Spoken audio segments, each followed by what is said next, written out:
Welcome back to Change Your Thinking, Change Your Life. We have unpacked and discussed some pretty intense, life-changing concepts about our thoughts already.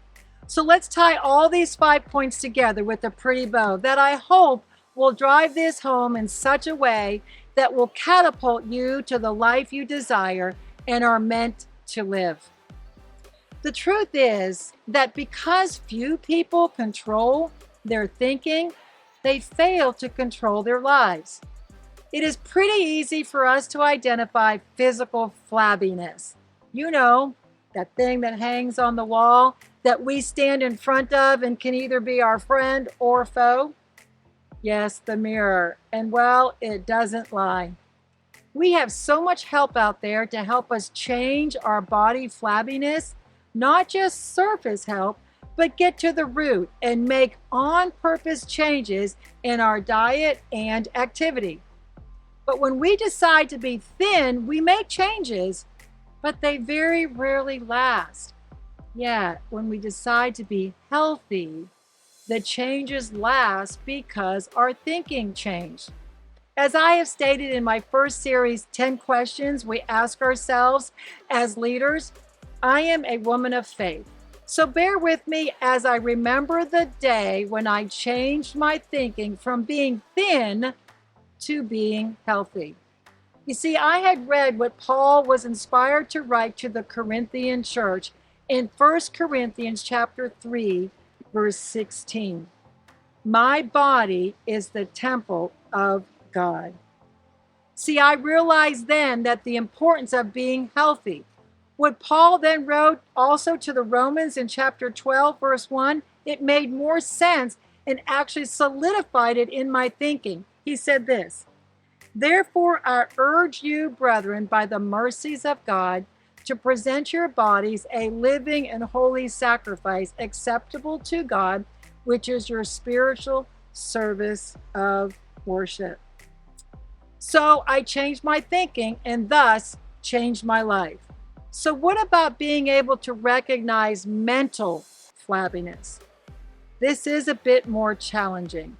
We can be mentally flabby for years and not even detect it until our lives is in such a mess.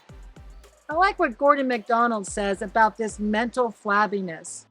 In our pressurized society, people who are out of shape mentally usually fall victim to ideas and systems that are destructive to the human spirit and to human relationships. They are victimized because they have not taught themselves how to think, nor have they set themselves to the lifelong pursuit of the growth of the mind.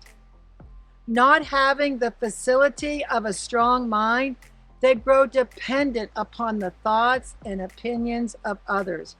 Rather than deal with ideas and issues, they reduce themselves to lives full of rules, regulations, and programs. Wow, I agree. That is a lot to think on for sure. I am still on this journey to change my thinking, change my life quest. The 3 main areas of our lives fall into relationships, finances, and health.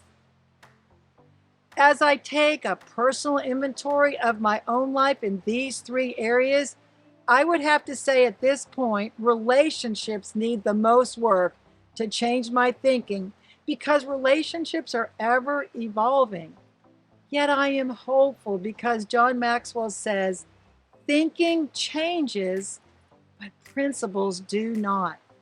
And he also said, this was so encouraging to me, share in experience, not just in preparation. So when I actually started taking these principles from the abstract and moving them to the concrete and actually applying that changed my thinking principles, my life started changing.